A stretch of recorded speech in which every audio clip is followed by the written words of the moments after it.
कुछ दिनों से पुणे की एक घटना अखबार के और टेलीविजन की सुर्खियां बनी हुई है। एक 17 साल का करोड़पति बाप का बेटा शराब के नशे की हालत में 2-2.5 करोड़ रुपए की पोर्शे कार चलाता है नशे की हालत के अंदर और एक्सीडेंट कर देता है। एक लड़का और एक लड़की दोनों की जान चले जाती है।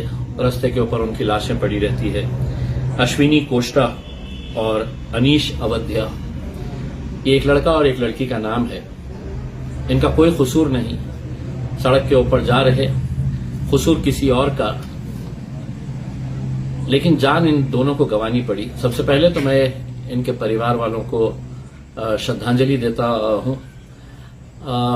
इस घटना से एक सवाल पैदा होता है उन माँ बाप के सामने जो पैसा कमाने की होड़ के अंदर अपने नौजवान बच्चे आज क्या कर रहे, किस हालात में है, अपने पैसे का इस्तेमाल कैसा कर रहे हैं, या अपने बाप के पैसों के ऊपर कैसी अय्याशी कर रहे हैं, ये कई सारे सवाल खड़े करता है। ये लड़का जो है ये 17 साल की उम्र का एक्सीडेंट कर देता है। वहीं का वहीं लोग उसे पकड़ लेते हैं, वहां पे मारपीट होती है, उसको पुलिस स्टेशन ले जाया जाता है।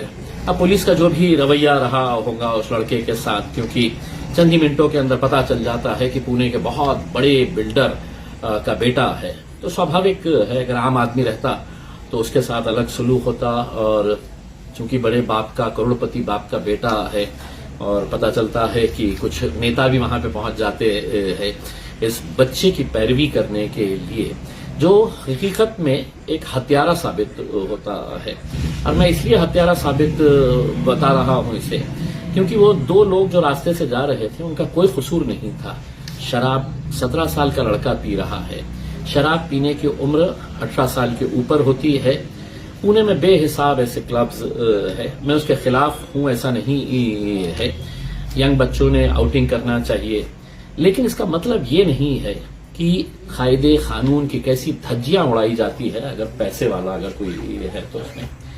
अब ये लड़का अगर चंद घंटों के अंदर 50,000 लगभग 50,000 रुपये की शराब पी लेता है, पिला लेता है और 50,000 रुपये यूं ही फेंक देता है, तो आप सोचिएगा कि उसके बाप के पास कितनी दौलत होगी।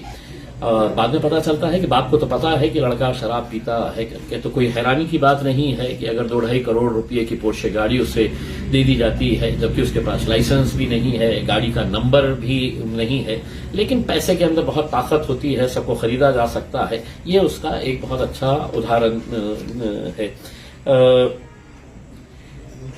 दिक्कत ये होती है कि पुलिस ने जिस तरीके से कार्रवाई करनी चाहिए, क्या पुलिस ने वो कार्रवाई करी है? क्या ये जरूरी है कि इस तरह की घटना होती है, मीडिया उसे उठाता है, तभी जाकर है तो सारी हलचल शुरू हो जाती है। आज तो एक ऐसा वीडियो देखने को मिला कि पुणे महानगर पालिका जो है, कोरेगांव पार्क इलाका जो बड़ा हैपनिंग प्लेस है, वहां पे कुछ इलीगल जो कंस्ट्रक्शन किए गए थे पब्स को, उसे गिरा रही है।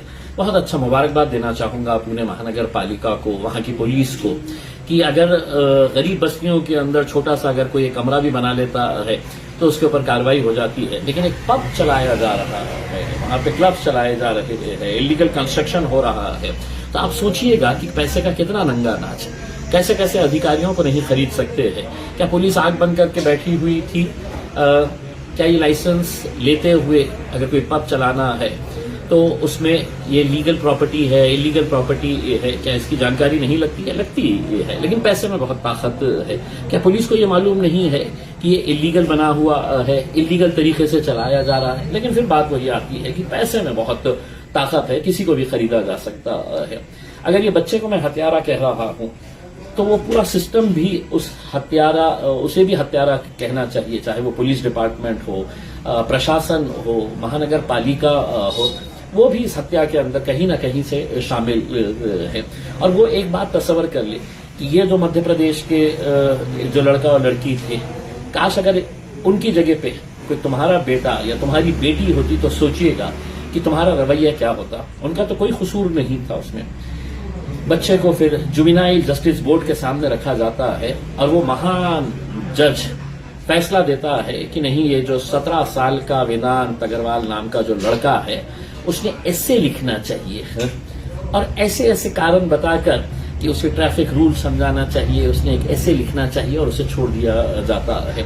सबसे पहले तो वो जज को उस कुर्सी के ऊपर से घसीट के उसी कोर्ट के अंदर उसे चपरासी की नौकरी देना चाहिए करके, क्योंकि वो वहां पे बैठने के लायक नहीं है।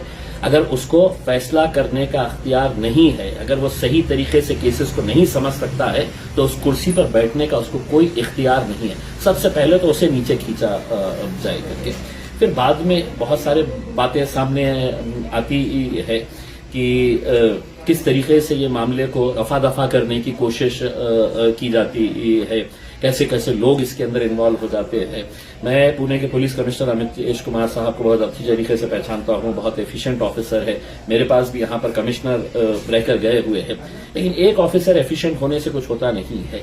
ये अमितेश कुमार साहब की जिम्मेदारी है कि इस एक केस को एक एग्जाम्पल सेट कर दे कि नीचे का कोई भी अधिकारी इसके अंदर जो दोषी पाया गया है उसे लात मारकर बाहर निकालना चाहिए, क्योंकि one rotten apple spoils the whole basket जो कहा जाता है। आज पूरे पुलिस डिपार्टमेंट की छवि के ऊपर सवालिया निशान खड़ा किया जा रहा है कि कैसे अगर रात में इतने बजे तक की इजाजत है क्लब्स खुले रहने की, तो 3-3 बजे तक कैसे खुले रहते हैं।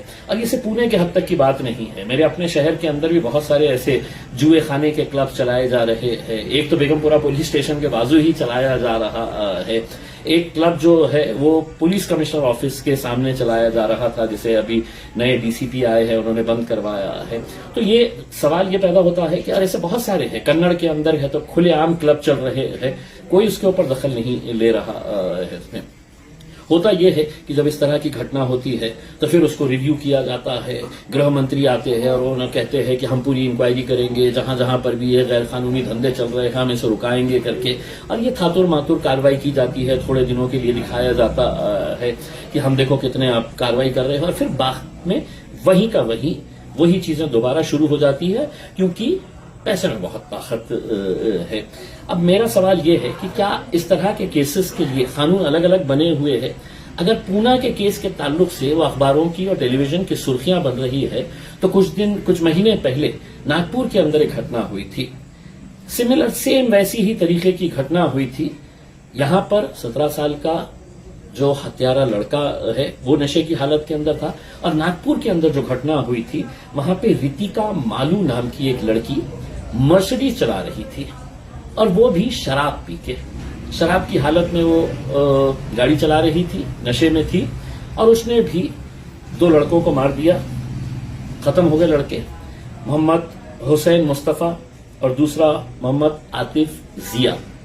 अब आप देखिएगा कि ये लड़की को अरेस्ट किया जाता है और उसके खिलाफ जो सेक्शंस लगाए जाते हैं, सुबह उसे लाया जाता है, कोर्ट में प्रोड्यूस किया जाता है, कोर्ट से उसे जमानत मिल जाती है, बाइज्जत बरी होकर बाहर आ जाती है उसमें।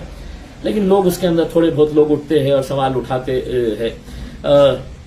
फरवरी में ये घटना हुई थी, अब मई हो चुका है, और अभी तक क्या वजह है कि वहां पे मरने वाले जो 2 लड़के हैं, क्या उनकी मौत सस्ती है? उनके लिए कोई सवाल नहीं उठाएगा? वो आरोपी को गिरफ्तार नहीं किया जाएगा? उस महिला को किस बुनियाद के ऊपर छोड़ा गया है? क्या वहां के पुलिस वाले दोषी नहीं है? क्या किसी के ऊपर अकाउंटेबिलिटी फिक्स होनी चाहिए या नहीं होनी चाहिए? इसमें सवाल यही पैदा होता है कि कब तक इस तरीके की घटनाएं होती रहेगी। माँ बाप पैसा कमाने के अंदर लगे हुए हैं, खुद के पास वक्त नहीं है क्लब्स जाने में, डिस्कोथेक्स, पब्स जाने में, ऐसी जगहों के ऊपर जाके। लेकिन बच्चा क्या कर रहा है? आप पैसा इसलिए नहीं कमा रहे हैं कि आपका 16 साल का, 17 साल का, 15 साल का बच्चा जो है वो शाम के वक्त में किसी पब के अंदर दिखाई दे रहा है, शराब की नशे की हालत के अंदर। क्या कानून नहीं है? क्या एक्साइज डिपार्टमेंट के सुपरिटेंडेंट को सस्पेंड नहीं होना चाहिए? काय की इंक्वायरी कर रहे हैं आप? जूते मारना चाहिए ऐसे ऑफिसर्स को रास्ते के ऊपर लेके आके कि अगर वो अपना कर्तव्य नहीं बजा रहे हैं। उसमें क्या पुलिस को नहीं मालूम है कि कितने बजे तक कौन कौन से क्लब्स कहां कहां पर शुरू है करके? कौन सा पुलिस स्टेशन कितने हफ्ते ले रहा है इसमें? मैंने एक मर्तबा लोकसभा के अंदर ये कहा था कि कोई हैरानी की बात नहीं है अगर किसी एक मंत्री ने यह कहा था कि 100 करोड़ रुपये हफ्ते लेके आने का है सिर्फ बंबई शहर से। कहां से आते हैं? यही क्लब से आते हैं, ऐसे ही पब से आते हैं, ऐसी गैर कानूनी जो कारोबार चलते हैं वहां से पैसे आते हैं उसमें। लेकिन आखिर मरने वाले कौन है? क्या इनके माँ बाप की हालत आज क्या हो रही होंगी? ये जो अश्विनी और अनीश लड़का है, या मोहम्मद हुसैन मुस्तफा, या मोहम्मद आकिफ जिया जो है, और कानून अलग अलग कैसा हो सकता है? नागपुर के अंदर क्यों इनके ऊपर कार्रवाई नहीं की जा रही है? मैं तो नागपुर के पूरी आवाम से, पूरी जनता से अपील करना चाहूंगा, आप भी, आपके घर वाले भी किसी दिन है तो ऐसे ही हत्या का शिकार हो सकते हैं। कोई शराब पीकर आएगा, कोई बड़े घर का लड़का या लड़की नशे की हालत के अंदर पोर्शे गाड़ी, मर्सिडीज, BMW चलाते हुए आएगा, आपको सड़क के ऊपर कुचलता हुआ चले जाएगा। ये मत सोचिएगा कि मरने वाला कोई और है करके। अगर वो कोई और है तो कल आपकी भी बारी आ सकती है, कल मेरी भी बारी आ सकती है। इस सिस्टम को इम्प्रूव करने की जरूरत है।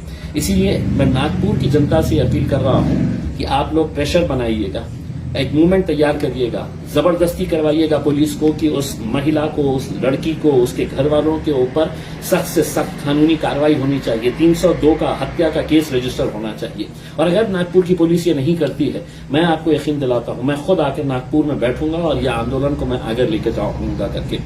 पूना के अंदर अब इसमें अलग अलग गुट तैयार हो गए हैं।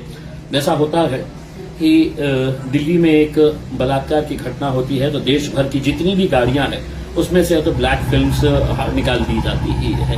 तो नी जर्क रिएक्शन जो होता है ना, क्या पूरे पब्स को बंद कर डालो, पूरे क्लब्स को बंद कर डालो करके, उसमें इस तरीके का आप सिर्फ आपकी चोरी छुपाने के लिए देखिएगा हम कितनी अच्छी कार्रवाई कर रहे हैं करके ये दिखाने की कोशिश कर रहे हैं। अगर आप ईमानदारी से पूरे ऑफिसर्स, पूरे गवर्नमेंट ऑफिसर्स अगर काम करें तो यकीनन इस तरह की घटना होगी नहीं और बेकसूर लोगों की जान जाएगी नहीं।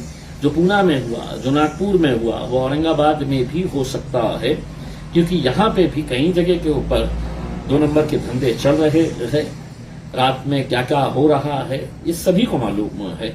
किसी न किसी के ऊपर तो अकाउंटेबिलिटी फिक्स करने की जरूरत है। और हाँ, महाराष्ट्र के गृह मंत्री, मुख्यमंत्री साहब, मगरमच्छ के आंसू अब बहाइए मत, और ये मत आश्वासन दीजिएगा कि हम कार्रवाई करेंगे, हम सख्त से सख्त रवैया अख्तियार करेंगे करके। उसमें आप अकाउंटेबिलिटी सबसे पहले फिक्स करना है तो उस एक्साइज ऑफिसर की बदली नहीं, उनको बिल्कुल लात मारकर बाहर निकालिएगा। उसमें वो पुलिस स्टेशन जो इसके लिए दोषी है, उन्हें है तो इमीडिएट है तो बर्खास्त करिएगा उसमें। और जो लोग इसके अंदर इन्वॉल्व है पहले उनके ऊपर कार्रवाई कर रहे। मरने वाला तो मरकर चला गया है, अब कम से कम उनकी आत्मा को शांति